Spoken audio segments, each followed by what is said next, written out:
welcome to Turn the Page, the official podcast of the Syosset Public Library.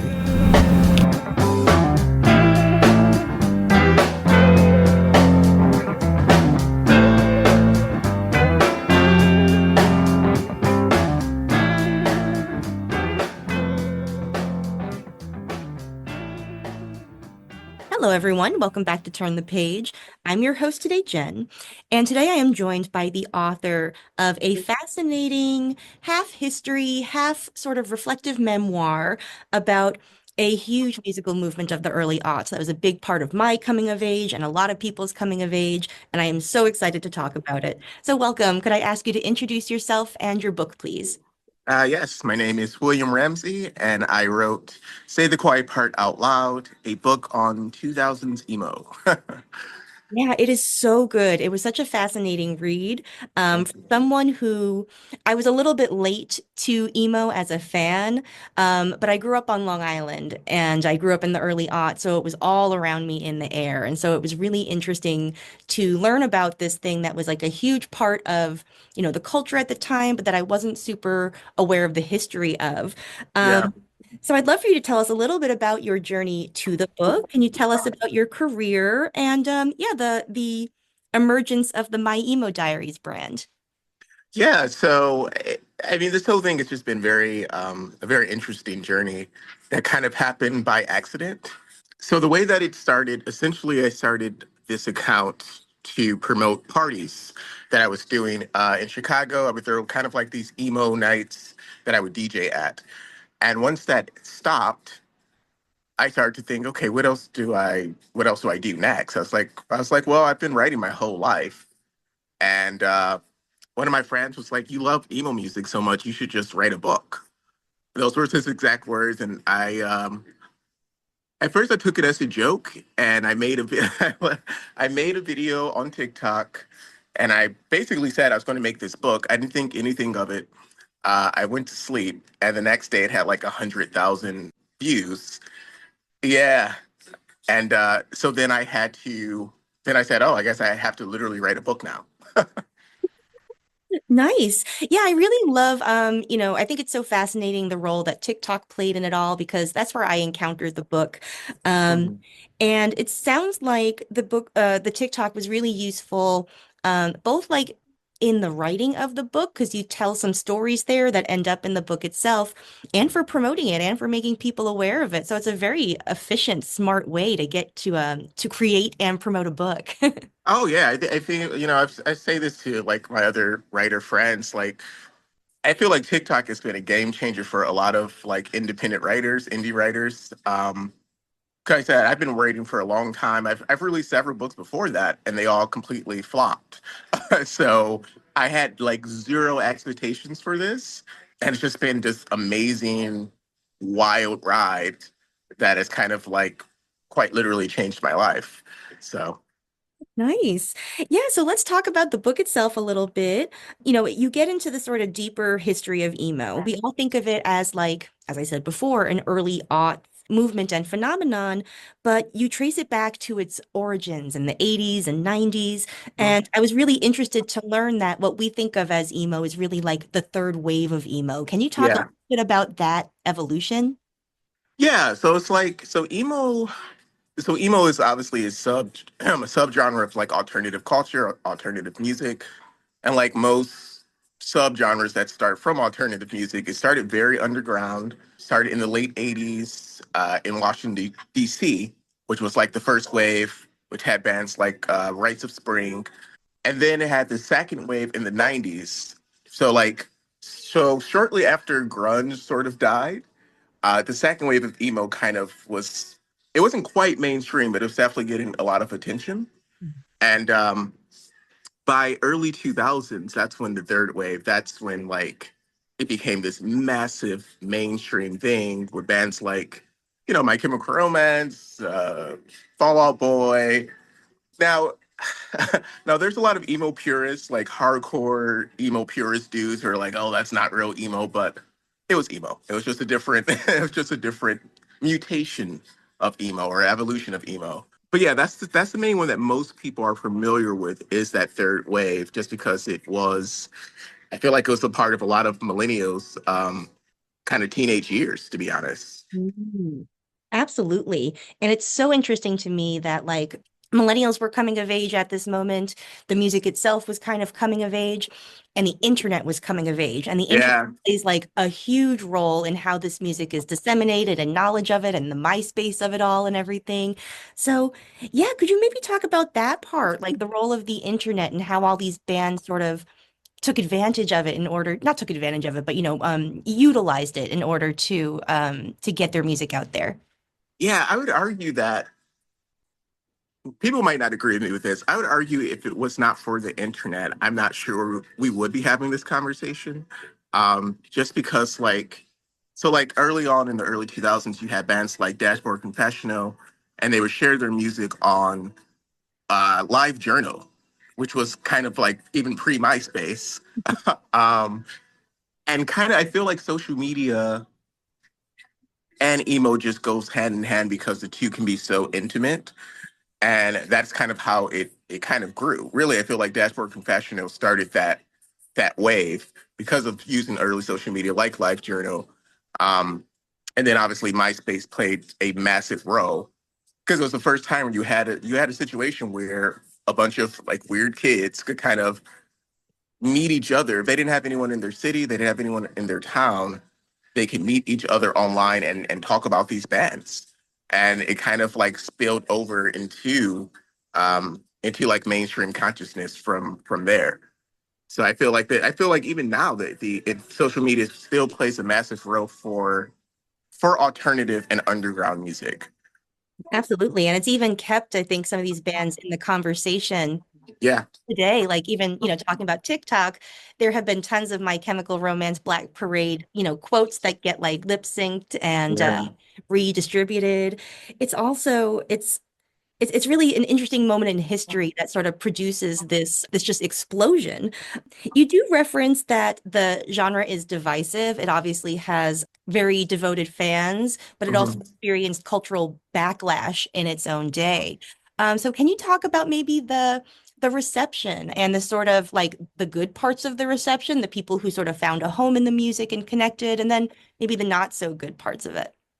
Yeah, like I've said this in some of my videos, some of my content, but I really do feel like emo music was kind of talking about mental health and depression, and it's not that other genres didn't do it before. It's not like emo was the first genre, but I feel like it was the first mainstream genre of music that I personally discovered where it kind of focused on that. And I think for a lot of people who like didn't understand those feelings, didn't understand their own, anxiety or depression or even suicidal thoughts, they found comfort in that music. So it's like I don't know how to articulate what I'm feeling, but this music is kind of speaking for me. And so I think for a lot of kids and a lot of young adults, I think they found a lot of comfort in that. Like for me personally, like I was a very super isolated teenager, very lonely. And that music saved my life. Like it quite literally saved my life. Um, but at the same time, it was not everyone did not receive it the same way. I feel like a lot of the backlash came from, in many ways, emo kind of challenged ideas of masculinity. This idea that it's okay to kind of express what you're feeling.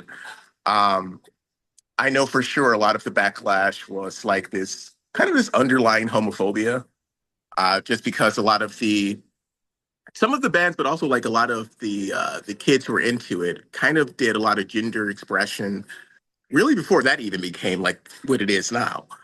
And so because of that, it received so much homophobia, so many like, homophobic slurs, and this is girls' music, this is teen girls' music because women like it, then it can't possibly be serious.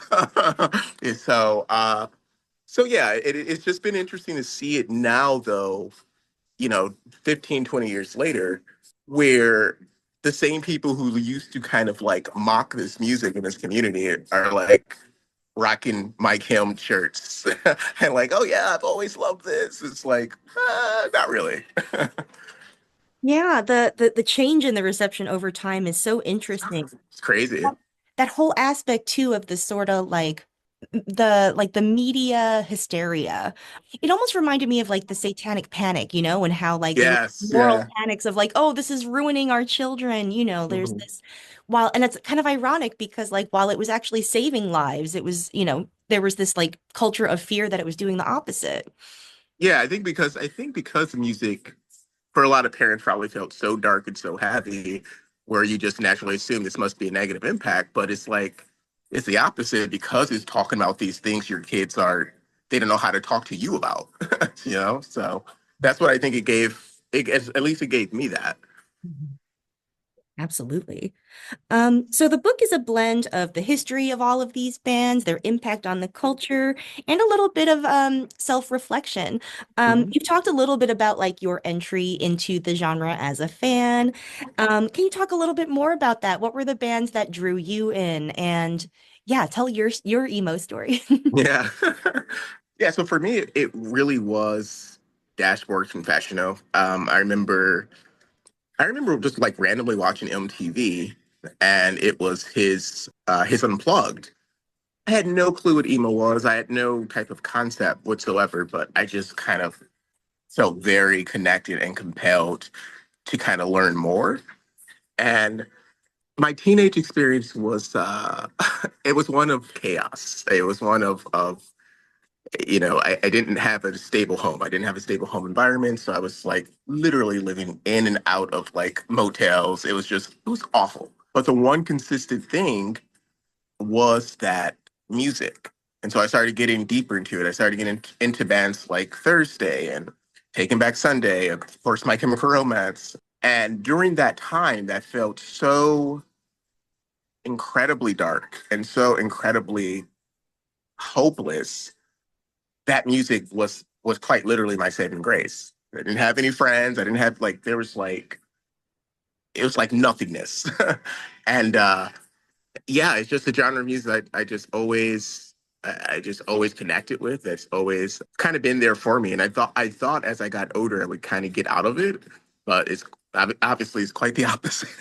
So yeah, I always tell people I'm like it saved my life twice. Like it saved me as a teenager, and then it also gave me a career to have a conversation like this. So it's a way of life at this point. Yeah, it's a way life philosophy. It's great. Yeah. And I do think that like maybe that is why certain parts of the dominant culture see it as so threatening because like we live in a culture that tells you to pretend to be happy if you're not, that tells you to repress those things. And so by the music just embracing its own vulnerability and the honesty and vulnerability of the people writing the music and playing the music, that can be like a very powerful good. Oh, absolutely. Yeah. I mean, like I said, it inspires me. When I'm not writing books, I write music as well. And it definitely has been a major influence for me to open up more in my own art. So, Great. So this is a volume one. Um, mhm. what are your plans for volume two? Yeah. So, volume two, assuming that TikTok doesn't get banned again, who knows what's happening? Who knows what's happening in this country? But assuming TikTok stays, I would like to release it in late spring. And so volume two will focus more on kind of like the late 2000s slash early 2010s, where you saw like kind of more of a MySpace scene. I don't know if you're familiar with like Never Shout Never. Mhm. Yeah, so it's like going to so yeah, and I got a chance to like talk to his manager for the book. So I'm going to talk about, yeah, it was a really cool experience. Never Shout Nevers, Say Anything, Pierce the Veil. So like bands like that, I'm going to focus more on, and also kind of how emo kind of trickled down into various different genres, whether it was its intentions or not. So almost finished with it. I know I've been telling people that forever, but I didn't expect the first one to do so well. So I'm like, I have to make sure this is good. Awesome. Well, yeah, best of luck on that. I am so excited to read it. Say Anything was sort of my entry point. And so I loved in this volume, like going back and seeing like the what preceded that. And yeah, I can't wait to see what goes forward. Thank you so much for coming to talk about your book. Yeah, thank you. This has been really fun. So greatly appreciate it. Thanks. Okay, listeners, it's your turn. Please check out Say the Quiet Part Out Loud, a book on 2000s emo, Volume 1. And then check out the later volumes when they're available. We'll remind you, but make a note, okay? Thank you so much for joining us. It is now time to close this chapter. It's time to close this chapter of Turn the Page. Join us for the next episode.